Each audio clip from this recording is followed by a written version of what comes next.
Sure. I mean, I guess my issue is like I personally cannot engage with someone who is in a don't ask, don't tell situation. Same. Because there's always, especially like before the world was fucked, there was always that chance of like, I might run into this person with their primary partner in like social setting. Yeah. And then I have to pretend like I don't have any relationship with this person because their primary doesn't know who I am. Yes. And that just always felt really gross to me. Yeah. Because I like to get to know my metas. Like if What's you're a meta? Is my partner's partner. So someone that I'm not dating that is dating one of my partners. So I like to get to know those people because if I like my partner, I'm going to assume that I'm going to like my partner's partner because like they like me. So this person is probably like, I don't know, pretty close to someone that I would like. So You don't think that there's an inherent or expected rivalry? There shouldn't be. Or I guess, can there be? I think that there can be. Yeah. There can be, but that usually signifies Insecurity. Yeah, insecurity or some level of toxicity within the relationship. Is that like a badge of honor in the E&M community, is being like, I'm not jealous, and if that person's jealous, therefore they're not as good at this as I am? No, not really. It's just I'm loving your face right now because you're just like, what is he even talking about? No, I'm just this is my real life reaction as the thoughts go through my head. Yeah. Just listening. like, so the thing is, like, even with the most experienced couples or like triads or what have you, there's going to be jealousy and there's going to be some level of insecurity. It's how that jealousy and insecurity gets addressed and that makes sense. Gets taken care of, because the jealousy is arising because a person feels insecure in some facet of their relationship. That makes sense. So once you address whatever is causing that insecurity, it should be really easy to dismiss that jealousy and say, oh, okay, well, I'm not leaving you for this other person. What is the root of this insecurity? Okay, well, once you find the root, you can go look back and say, oh, okay, well, I have no real reason to feel insecure. I've been reassured. I feel secure again. And then that jealousy can be dismissed. Whereas in most like monogamous couples, that insecurity doesn't usually get addressed. And so it just keeps building up and bubbling over. Another, and this isn't separate, but like the way that I kind of think about jealousy is just, it's an insecurity, but it's also like maybe a lacking in something. So if I'm in a relationship with someone and they start seeing someone new and I'm feeling all kinds of ways, and I can sit with myself and try and figure out why I'm feeling all kinds of ways. And I start to realize, oh, well, I haven't had sex with this partner of mine in like 2 months. And now here they are having sex with someone else. And I'm still not getting that attention. And I feel like I'm lacking something in the relationship. And that's where that is coming from.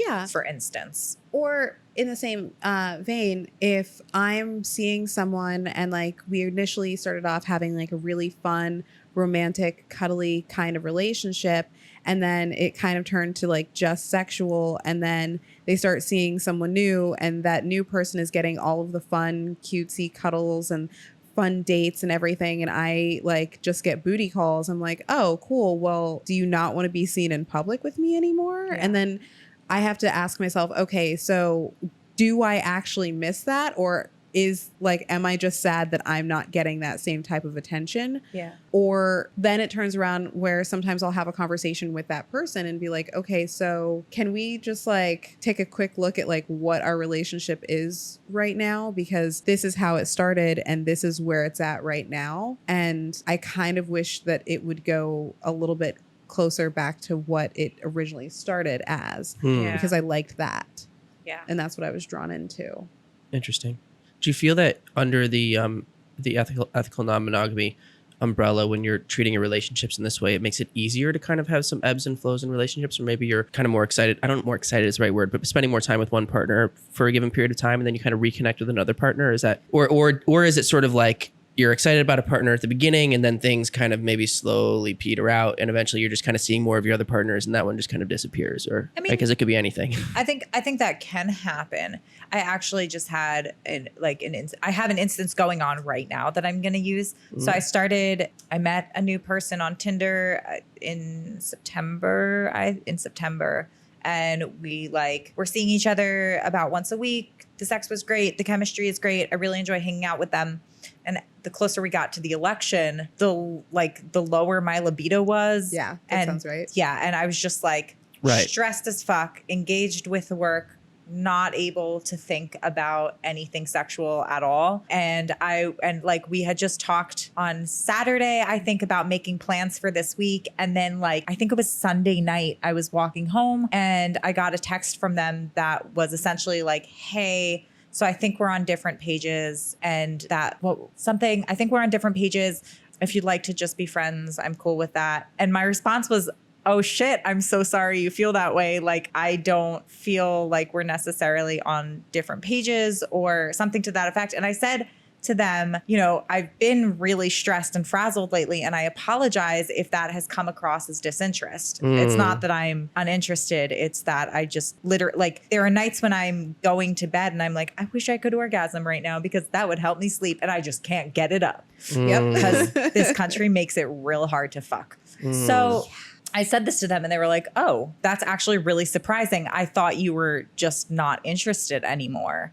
So we scheduled a date to sit and talk next week. But yeah, it happens. There are ebbs and flows in us individually, and there are ebbs and flows in the environment that we're in. Which will also, because each relationship is an individual relationship, and each person who you're relating to, you're going to be deriving different things from, and we need different things at different times. That makes sense. Which is why ethical non-monogamy, which is why relationship anarchy makes so much sense as a relationship model in my mind. Because I'm like, I can't ever expect one person to be able to fulfill all of the things that I would need in a partner, in a family member, in a lover, in a friend. And I can't be expected to fulfill all those things for any person either. It takes the pressure off. Yeah. There's also the new relationship energy that a lot of people experience, where you kind of get all aflutter about someone and you get really excited because there's this new person in your life, and you're really excited about the newness of someone. And sometimes that new relationship energy lasts for a week. Sometimes it lasts for a few months. Sometimes it lasts for a year. It really depends on the relationship. But most people in non-monogamous relationships what is the word I'm looking for? Can recognize, that's that word, can recognize that new relationship energy is kind of a passing phase. And Meaning people that you're in other relationships with. Right. So if I were to get into a relationship with someone, I usually tell my primary partner all about it, and they recognize that I have that new relationship energy, and I'm really excited. So you're talking to your other partners pretty early on when you've met somebody new. Yeah, I mean, I like to keep especially my primary, I like to keep them in the loop about everything going on, not just because I think that they should know every single person that I'm dating, but more for sexual safety purposes, and also just because I like to have someone to talk to about it. And I feel it feels more honest just getting it out there, hey, by the way, I'm seeing someone new, or I'm sleeping with someone new. And here's how serious or not serious I think it might be. And here's where I kind of project things going if things go well. But I feel it also helps them feel a little bit more secure in our relationship, because they don't feel I'm hiding this new person that makes sense. from them. And they don't feel I'm replacing them with someone new, because it's just, oh yeah, so here's this new person. Here's our interactions. Here's how I feel about it, etc. But I'll very much be very schoolgirl kind of excited, oh my god, this person's so cute, and look at their picture, and oh my god, they're so much fun, are they so adorable? And my primary is just oh yeah, they're really cute, maybe they'd be into a threesome. How many partners do you have at a time where you are telling them about all your new partners that are at that level where you're having those constant conversations with them? For me, I think the most partners that I've had where I've informed them of new partners was 5 partners partners that got informed of new partners. And those had all been... That's a lot of texts to send out. Do you do like a group chat? Do you just mass email everybody? No, I mean, like, two of those Coming people, from somebody who can't keep track of conversations with one person. two of those people were a couple, so that made it a lot easier. So it's really like telling 3 people. Okay. But it's also just, it's a matter of like how serious I am with a partner. Because like if I'm just like sleeping with someone, I might mention to them like, hey, by the way, I'm sleeping with another new person or what have you. Just again, for sexual safety purposes, like they've been tested, I've been tested. Here's when we both last got tested, just in case you are concerned, etc. But like outside of that, I won't really mention like whether or not it's like a new like relationship. Like this is going to be romantic versus this is just like a fuck buddy situation. Yeah. Until like I know that the person that I'm talking to is more than just a fuck buddy. It's a lot of work. It Keeping is a up that lot of level work. of communication with that many different people. Yeah. That sounds stressful. Actually, I feel like it's because it's just a matter of like radical honesty in that like I'm being very candid and I'm being very It has nothing to do with open. that for me. For me, it's literally just a bandwidth question. Like, and that's something I've noticed about you, and something that we differ on like such a great, insane degree is that you just have this insane bandwidth for conversation with people. And for me, it's like I can barely handle talking to like 1 or 2 different people a day. You know what I mean? Because I'm just like I've got so much going on in my head. I'm trying to get so much done, and I have to step away from what I'm doing to like give that person, you know, my focus for a period of time and make them feel like they're heard. And that's just really hard for me. And it's amazing to hear that people are able to do that with many different people. Yeah. I mean, I genuinely love people. And I think sometimes I prioritize other people and my relationships with other people slightly to my own detriment in that like I just have time management issues. So sometimes I don't realize like, fuck, I need to stop texting right now and actually go get dressed. But at the same time, like I never feel like time spent engaging with people that I care about is time wasted. Mm. So even if I'm late to something because I forgot to stop texting, or like as long as I don't lose a job about it, I don't feel like it was time misspent. Yeah, that makes sense. How about you? Do you see 5 different people at the same time in a serious way? Not at this point in time. You haven't leveled up to that level yet? Yeah, I don't. But the thing is, I don't necessarily. So that's the thing with like relationship anarchy, where I am essentially seeing 5 people at the same time now, right? Because I have really close and full relationships with people in my life that Vivica can attest to. Where like last week for my birthday, I had a party with, I think it was 5 people, and 2 people weren't able to attend.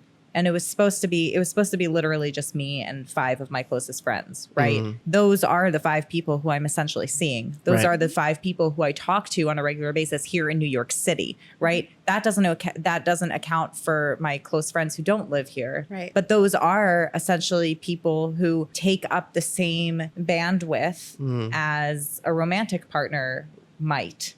But that's also like, yeah, that's that. It's amazing to hear But- because you often hear complaints from people in their late 20s and early 30s that kind of all of their friends have grown up and had kids and moved away and they don't stay in touch with them anymore, or whatever other, you know, reason it is for that. And I think probably the underlying issue there is that people just don't learn how to maintain relationships and put in the effort over time as the things that kept you together, whether it was through work or school or some other activities that forced you to see each other every day and you considered yourselves really good friends. You never developed that skill set where it's like, I have to really put work into this when those things that draw us together evaporate. Yeah. And it's awesome to hear, you know, how you talk about like, yeah, you actually have to like make the effort and build those relationships, Absolutely. even if they're not, you know, romantic. But the thing is that, like, we talked about this in the last podcast, right? I've moved through at least 5 different friend groups. Right. Many of those people have grown up, gotten married, had kids, whatever. But like, that's a specific path that their life is taking them down. Fantastic. And I do have friends who are currently married with kids, and we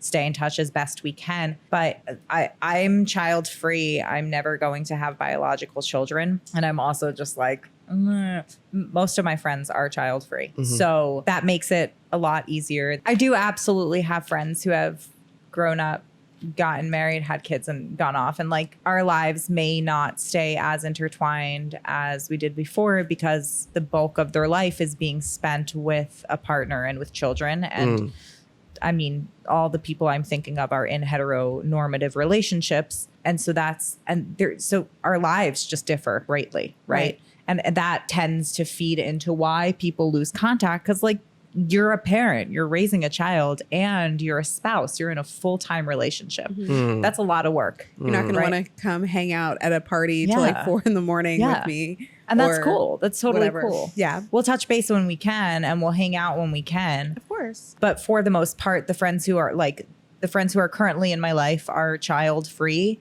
I like that phrase. Yeah.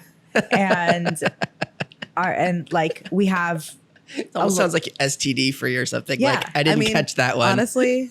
I mean, what are children if not STDs that Not just viruses. take on a life You know what of it their is? own? You know what it is? It's cum being raised as pets. Yeah, that's what it is. Crotch goblins.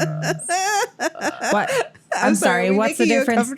What's the difference between an STD and a child? They're both lifelong commitments. Yeah. No, not necessarily. Not all STDs. Actually, but the you can thing get is, rid of an you STD. can get rid of A child. all of those things with a pill. True. Well played. True. Are you just gonna be out here making abortion jokes? Is that what we're doing today? Worst, maybe. Thanks for checking out this clip from our show. To watch more clips or full episodes, click on our profile below. If you want to stay up to date on all of our new episodes and videos, click subscribe. And if you have any ideas for future guests or topics that you would like to see us cover on the show, leave us a message in the comments or connect with us on any of our social media channels at Funtime Program. or on our website at funtimeprogram.com. We'll see you in the next one. Bye-bye.